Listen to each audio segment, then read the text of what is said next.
আসছে প্রেসিডেন্সিয়াল বিতর্কে কঠিন চ্যালেঞ্জের মুখে পড়তে যাচ্ছেন প্রেসিডেন্ট জো বাইডেন ও সাবেক প্রেসিডেন্ট ডোনাল্ড ট্রাম্প। তাদের বিতর্কে স্টুডিওতে কোনো দর্শক থাকছে না, নির্ধারিত সময় ছাড়া মাইক্রোফোন বন্ধ থাকবে। বিতর্কে কে ভালো করতে পারেন এমন প্রশ্নে রাজনৈতিক বিশ্লেষকরা বলছেন সাম্প্রতিক সময়ে বাইডেনকে তেমন সপ্রতিভ দেখা যাচ্ছে না, ফলে তিনি ট্রাম্পের আগ্রাসী আচরণে নাও টিকতে পারেন। দেশের অর্থনৈতিক প্রেক্ষাপটেও বাইডেনের চেয়ে ট্রাম্পকে এগিয়ে রাখছেন তারা। এদিকে ফিলাডেলফিয়ায় ট্রাম্প সাংবাদিকদের জানিয়েছেন তিনি তার রানিং মেট চূড়ান্ত করে ফেলেছেন, তবে কাউকে বলেননি। What do you think about these rules of this debate and how do they compare to the debates of the past? আসছে 27 জুন CNN এর প্রেসিডেন্সিয়াল ডিবেটে বেশ কিছু নতুন নিয়ম প্রবর্তন করা হয়েছে। 90 মিনিটের বিতর্কে দুটি কমার্শিয়াল ব্রেক বা বিজ্ঞাপন বিরতি থাকবে। বিরতির মাঝে কাউকে নিজ দলের প্রচারণা শিবিরের কারোর সাথে কথা বলতে দেওয়া হবে না। প্রার্থীদের নির্ধারিত সময় পার হলেই মাইক্রোফোন বন্ধ করে দেওয়া হবে। সর্বোপরি স্টুডিওতে কোনো দর্শক থাকছে না, তাই সূচনা বক্তব্যের কোনো স্থান নেই। এর মাঝে স্টেজে আগ থেকে লেখা কোনো নোট নিয়ে পোডিয়ামে দাঁড়ানো যাবে না। দুই বিতার্কিককে দুটো নোট খাতা এবং কলম সরবরাহ করা হবে, যাতে তারা পয়েন্ট কিংবা একে অপরের তথ্য টুকে নিতে পারেন, এমনটাই জানিয়েছে CNN। Who has the most to win and who has the most to lose in this debate? Biden stumbles and falls and is unable to be responsive. সব নিয়ম কানুন মেনে নিয়ে এতে অংশ নেওয়ার কথা জানিয়েছেন প্রেসিডেন্ট জো বাইডেন এবং সাবেক president Donald Trump.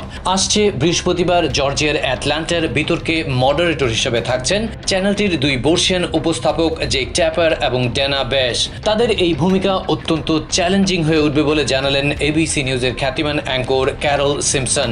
Who knows what he may do or say during the debate. এদিকে বিতর্কে কে ভালো করতে পারেন এমন প্রশ্নে রাজনৈতিক বিশ্লেষকরা বলছেন সাম্প্রতিক সময়ে বাইডেনকে সংবাদ সম্মেলনে তেমন সপ্রতিভ দেখা যাচ্ছে না, বরং তিনি কথা বলতে গিয়ে খেই হারিয়ে ফেলছেন।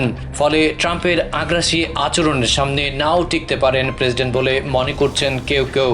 Clearly, every poll that you look at shows a big edge to former President Trump. অন্যদিকে দেশের অর্থনৈতিক প্রেক্ষাপট বিবেচনাতেও বাইডেনের চেয়ে ট্রাম্পকেই এগিয়ে রাখছেন তারা। বলছেন জরিপও বলছে দুইজনের শাসন আমল বিবেচনায় নিলে অবশ্যই সাবেক প্রেসিডেন্টকে এগিয়ে রাখতে হবে। The worst, most incompetent, most corrupt president in history. Fox নিউজের জরিপ বিতর্কের আগে বাইডেনকে এগিয়ে রাখলেও স্বস্তিতে নেই প্রেসিডেন্ট বলে খবর পাওয়া যাচ্ছে। ক্যাম্প ডেভিডে তিনি কৌশল নির্ধারণ করছেন কিভাবে ট্রাম্পের আক্রমণ ঠেকাবেন। অন্যদিকে সাবেক প্রেসিডেন্ট ব্যাটল গ্রাউন্ড স্টেট পেনসিলভেনিয়ায় নির্বাচনী প্রচারণা চালিয়েছেন। President Biden is expected to attack Trump as a threat to abortion rights during Thursday's debate. সীমান্ত নীতিতেও কোণঠাসা হয়ে পড়তে পারেন প্রেসিডেন্ট। অবশ্য সবশেষ নির্বাহী আদেশে সেই পরিস্থিতি কিছুটা হলেও উন্নতি হয়েছে। ওদিকে আসন্ন বিতর্কে গর্ভপাত নিয়ে ট্রাম্পের অবস্থানকে টার্গেট করবেন বাইডেন বলে মনে করছেন বিশ্লেষকরা। এছাড়া উঠে আসতে পারে হাসমানি মামলায় সাবেক প্রেসিডেন্টের দোষী সাব্যস্ত হওয়ার বিষয়টি। I think the right side is more of a good luck charm for him. ডান পাশের পোডিয়াম বেছে নিয়েছেন বাইডেন। বিশ্লেষকরা বলছেন সাধারণত দর্শকের নজর কেড়ে থাকেন ডান দিকের বক্তা। এদিকে ট্রাম্পের কট্টর সমর্থকরা এরই মধ্যে বলা শুরু করেছেন স্টেট অব দ্য ইউনিয়ন ভাষণের মতো উজ্জীবিত হতে কোনো ধরনের উত্তেজক দ্রব্য সেবন করতে পারেন প্রেসিডেন্ট, যাতে করে বিতর্কে দুর্দান্ত হয়ে ওঠা যায়। The president will take some type of performance-enhancing substance to boost his energy. Trump told reporters he's already decided who will be his vice president. ওদিকে ফিলাডেলফিয়ায় ট্রাম্প সাংবাদিকদের জানিয়েছেন কে তার রানিং মেট হবেন তা চূড়ান্ত করে ফেলেছেন তিনি, যদিও তা এখনো কাউকে বলেননি। সাবেক প্রেসিডেন্টের ভিপির তালিকায় শীর্ষে আছেন নর্থ ডেকোটার সাবেক গভর্নর ডাগ বার্গাম এবং রিপাবলিকান দুই সেনেটর ওহাইওর জেডি ভ্যান্স ও ফ্লোরিডার Marco Rubio. Adib Mohammad, TVN 24 news desk.